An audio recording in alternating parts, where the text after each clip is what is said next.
Good morning নাট trading একাডেমীলৈ আপোনালোকক পুনৰবাৰ স্বাগতম জনাইছোঁ। আজি চাওক, আজি আমাৰ থাৰ্ড ডে ট্ৰেডিং চেলেঞ্জৰ। গতিকে থাৰ্ড ডেত আমি কেনেকৈ এণ্ট্ৰি এক্সিট কেনেকৈ প্লেনিং কৰিম চাওঁ আহক। আমি এণ্ট্ৰি লেভেলবোৰ বনাই লওঁ, আপোনালোকক দেখুৱাই লওঁ যে ক'ত এণ্ট্ৰি হ'ব পাৰে, ক'ত এক্সিট হ'ব পাৰে। আমি যোৱাকালি ছেকেণ্ড দিনাখন আমি এণ্ট্ৰি নাপালোৱেই। ডিটেইলছ চাবৰ কাৰণে আপোনালোকে মোৰ লং ভিডিঅ'টো চাব পাৰে, তাত ডিটেইলছ দেখুওৱা হৈছে কি কাৰণে এণ্ট্ৰি নহ'লে। আজি আমাৰ এণ্ট্ৰি লেভেল ক'ত হ'ব পাৰে, তো তেতিয়ালৈকে মই এণ্ট্ৰি লেভেলবিলাক ড্ৰ কৰি লওঁ, অলপ টাইম অপেক্ষা কৰক। যিসকলে FN ট্ৰেডিং কৰি ভাগৰি পৰিছে, ডেইলি লছ এণ্ট্ৰি এক্সিটত খুব প্ৰব্লেম, খুব ফাষ্ট মুভমেণ্ট হয়, তেওঁলোকে মোৰ চেনেলটোৰ লগত জড়িত হৈ নিশ্চয় কিবা নহয় কিবা শিকিব পাৰিব বুলি মই আশা কৰিম। লগতে মই সম্পূৰ্ণ ট্ৰান্সপাৰেঞ্চি দেখুৱাব বিচাৰিছোঁ আপোনালোকক যে আপোনালোকে প্ৰফিট লাইভ মাৰ্কেটৰ এণ্ট্ৰি এক্সিট দেখুৱাই আপোনালোকে প্ৰফিট লছ কমপ্লিট চাব পাৰিব, কেনেকৈ প্ৰফিট হয়, কেইদিন প্ৰফিট হ'লে নেক্সট কেতিয়া প্ৰফিট হ'ব, এই গোটেইবিলাক আমি চাব পাৰোঁ। আপোনালোকে চেনেলটো ছাবস্ক্ৰাইব কৰি ৰাখক। আমাৰ আজি এণ্ট্ৰি হ'ব আমাৰ এইটো লেভেলত 1683 পাৰ হ'লে আমি এণ্ট্ৰি কৰিম, আৰু আমাৰ টাৰ্গেট থাকিব 1714 লৈকে বা তাৰ ওপৰত। গতিকে মাৰ্কেট অ'পেন হয়, মাৰ্কেট আজি অ'পেন হ'ব 14 পইণ্ট গেপা অ'পেন হ'ব আজি 1689ত, আজিও 1689 এইটো এৰিয়াত অ'পেন হ'ব। গতিকে আজিও যোৱাকালিৰ দৰে অ'পেন হ'ব। এণ্ট্ৰি পাওঁ নে নাপাওঁ কোনো ক'ব নোৱাৰিম, এতিয়াও আজি নাপাবও পাৰিছোঁ, হয়তো পাবও পাৰোঁ। যদি এণ্ট্ৰি পাওঁ টাৰ্গেট এইটো থাকিব, আৰু ঠিকমতে কাম নকৰিলে আৰু নেক্সট এণ্ট্ৰি আমি দিনটোত আমি আপডেট পাম, দিবলৈ চেষ্টা কৰিম আপোনালোকক। ইয়াৰ এণ্ট্ৰি নহ'লে নেক্সট এণ্ট্ৰি লেভেল ক'ত হ'ব তাৰ কেলকুলেশ্যন ভালকৈ আপোনালোকক জনাম। আপোনালোকে চাই থাকক, এমাহ চালে গম পাব। পুনৰবাৰ মই অনুৰোধ জনাইছোঁ, এমাহ আপোনালোকে ফ'ল' কৰি চাওক, ডেইলি ষ্টেপ বাই ষ্টেপ চাওক, তেতিয়াহ'লে আপোনালোকে ভাল ধৰণে বুজি পাব। ষ্টকত কাম কৰিলে যে খুব শান্তিমতে কোনো টেনশ্যন নোহোৱাকৈ ডেইলি ৰৈ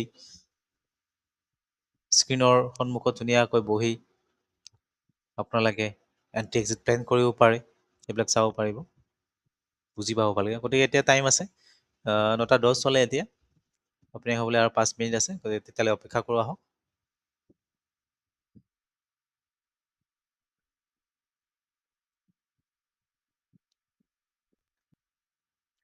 এতিয়া চাওক, আপোনালোকে এণ্ট্ৰি অ'পেনিংটো হৈ গৈছে, গেপ আপ পিনে আহিছে, এইটো লাইন ক্ৰছ কৰি আকৌ এবাৰ ওপৰ পিনে যোৱাৰ কাৰণে চেষ্টা কৰি আছে। গতিকে 5 মিনিট ৱেইট কৰি তাৰপিছত আমি চিন্তা কৰিম যে আমি এণ্ট্ৰি কৰিম নে নাই। 15 মিনিটৰ স্ক্ৰীন কেণ্ডেল ষ্টিক, গতিকে আফটাৰ 15 মিনিট কেণ্ডেল ষ্টিক, কিন্তু আমি 5 মিনিটলৈ আমি এতিয়া চাব লাগিব 5 মিনিটত আমাৰ কেণ্ডেলটো কেনেকুৱা হয়। দুখন চাৰ্ট বনাই লৈছোঁ, এতিয়া চাওক, দেখিছে আপোনালোকে এখন, এতিয়া মই এখন ৰাইট এখন 5 মিনিট কৰিলোঁ।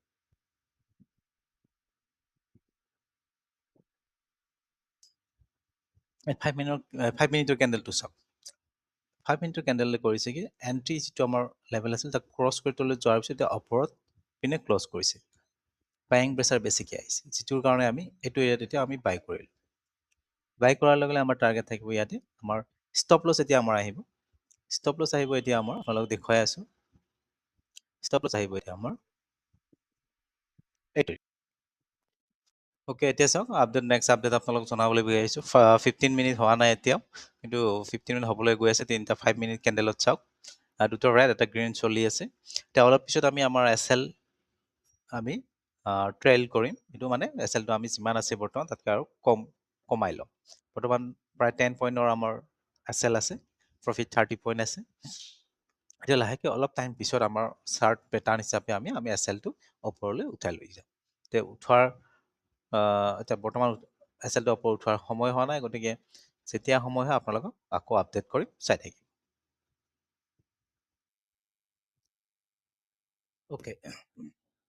অ'কে, এইবাৰ চাব আপোনালোকে।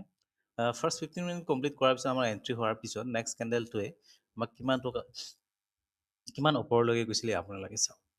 এইটো গৈছিলে প্ৰায় 15 টকা, 14 টকা 75 পইচা লৈকে আমাৰ কৈছিলে। য'ত আপুনি যদি 100খন পাৰ্চেছ কৰিলে তাত আপোনাৰ 1400 টকা আপোনাৰ আহিলে হয়। কিন্তু আমি 100খন পাৰ্চেছ কৰিছোঁ যদিও আমি তাত প্ৰফিট বুক কৰা আমি ৰুল ফ'ল' কৰিম আৰু ৰুল 30 পইণ্ট আৰু ইপিনে নহ'লে আমাৰ যাব 10ৰ পৰা 12 পইণ্ট আমাৰ 12 পইণ্টৰ আমাৰ ষ্টপ লছ আছে, কিন্তু আমাৰ প্ৰফিট আছে 30 পইণ্ট মিনিমাম। তাৰ ওপৰতো আমি বেছি ল'ব পাৰোঁ, তাৰ কিছু প্ৰচেছ আছে, সেইবিলাক আমি পিছত ভালকৈ আলোচনা কৰিম। বৰ্তমান আপোনালোকে চাওক আমাৰ এই প্ৰচেছত আমি আমাৰ যিটো ষ্ট্ৰেটেজি সেইটো ইউজ কৰি পেলাই আমি প্ৰফিটত থাকিব পাৰোঁ নে নোৱাৰোঁ মাহৰ শেষলৈকে। সেইটো আমাৰ ফাৰ্ষ্ট, তাৰপিছত আমাৰ টেকনিকেল এনালাইজবিলাক ভালকৈ কৰে। প্ৰথমতে আপোনালোকে বিশ্বাসত লৈ লওক নিজৰ ওপৰত যে ষ্টকত আমি খুব শান্তিমতে কোনো টেনশ্যন নোহোৱাকৈ আৰামছে বহি দিনটো ধুনীয়াকৈ এণ্ট্ৰি এক্সিট প্লেন কৰিব পাৰোঁ, যিটো FN-ত সম্ভৱ নহয়। গতিকে চাই থাকক নেক্সট আপডেটলৈকে। নেক্সট আপডেটত কি হয় আমি চাওঁ, আমাৰ ষ্টপ লছ হয় নে আমি টাৰ্গেট এচিভ কৰোঁ। ইয়াতে দেখিছে, এতিয়া নেক্সট আপডেট আমি দেখুৱাবলৈ চেষ্টা কৰিছোঁ আপোনালোকক। ইয়াতে চাওক ষ্টক এতিয়া অকল ছাইডৱে হৈছে, না ওপৰলৈ গৈছে না তলত গৈছে, ঠিক তেনেকৈ ৰৈ আছে। য'ত এণ্ট্ৰি লেভেল আছিলে আমাৰ এণ্ট্ৰি লেভেলৰ কাষতে মুভমেণ্ট কৰি আছে, কোনো ধৰণৰ ডাঙৰ মুভমেণ্ট দিয়া নাই। এতিয়া চাওক অলপ সময় ৰোৱাৰ পিছত এতিয়া আমাৰ ছাপৰ্ট লেভেলৰ পিছতেই তলৰ পিনে যোৱাৰ কাৰণে চেষ্টা কৰিছে। আমি তথাপিও ৰৈ থাকিম, আমাৰ যেতিয়ালৈকে আমাৰ ষ্টপ লছ হিট নহয় তেতিয়ালৈকে আমি ৰৈ থাকিম। আজি ষ্টপ লছ হ'বও পাৰে নহ'বও পাৰে, হ'লেও একো প্ৰব্লেম নাই, হ'লে আমাৰ 12 পইণ্ট গুচি যাব, তাত একো প্ৰব্লেম নাই, কাৰণ ফাৰ্ষ্ট ডে দিনাখন আমি এতিয়া চাওকচোন আমাৰ ষ্টকে এতিয়া আমাৰ ষ্টপ লছৰ পিনলৈ গৈ আছে, কিন্তু গ'লে একো প্ৰব্লেম নাই, আমি চিন্তা কৰিব নালাগে। আজি লছ হ'লে কি হ'লে, ফাৰ্ষ্ট দিনাখন আমাৰ চেলেঞ্জৰ প্ৰথম দিনাখনে আমাৰ কি হৈছিলে যে আমাৰ 30 পইণ্ট আমি প্ৰফিটত আছিলোঁ। আজি লছ হ'ব কিমান আমাৰ অনলি 12 পইণ্ট, যিটো এতিয়া আমাৰ লছ হিট হ'লেই, SL হিট হ'লেই। চাওক আপোনালোকে কেইটা বাজিলে, 11:30 হয়। 11:30 আমাৰ SL হিট হ'লে আজি আমাৰ 12 পইণ্ট গুচি গ'লে। থাৰ্ড ডে, ছেকেণ্ড ডেত আমাৰ এণ্ট্ৰি এক্সিট নাপালোঁ, একো এণ্ট্ৰি নহ'লে। ফাৰ্ষ্ট ডে আমি পাইছিলোঁ 30 পইণ্ট, 30 পইণ্টতকৈ বেছি আছিলে মিনিমাম। ডাইৰেক্টলি হ'লে আমি 30 পইণ্ট পাইছিলোঁ, একো প্ৰব্লেম নাই। আজি তাৰে পৰাই আমাৰ 12 পইণ্ট গৈছিলে আৰু আমাৰ কিমান পইণ্ট থাকিলে, 15 পইণ্ট মিনিমাম থাকিয়ে গৈছে আমাৰ প্ৰকেজ দিয়াৰ পিছতো। গতিকে কোনো প্ৰব্লেম নাই। এতিয়া আমি নেক্সট দিনাখনৰ কাৰণে অপেক্ষা কৰিম। আজি ট্ৰেডিং ইয়াতে আমি সমাপ্ত কৰিলোঁ, যিহেতু আমাৰ লছ হ'লে আমি আৰু নেক্সট এণ্ট্ৰি আমি নলওঁ, আমাৰ কোনো প্ৰচেছ নাই তেনেকুৱা। ডেইলি এটাই ট্ৰেড ল'ম আমি, ট্ৰেড আহিলে ল'ম, নহ'লে আমি নলওঁ, সেনেকৈ থাকিম, একো প্ৰব্লেম নাই। মাহৰ শেষত কিন্তু দেখিব আমি প্ৰফিট পামেই, সেইটো কাৰণে আপোনালোকে চিন্তা কৰিব নালাগে। ডেইলি ভিডিঅ'বিলাক চাই থাকিব, গোটেই মাহৰ ভিডিঅ'কেইটা চাব আৰু তেতিয়াহে আপোনালোকে বুজিবলৈ পাব।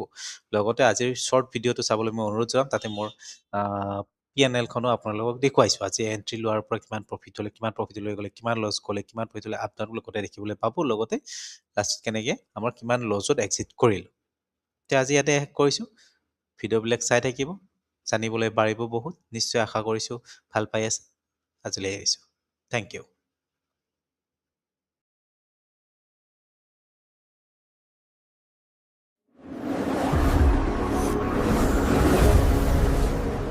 Thank you for watching Nath Trading Academy.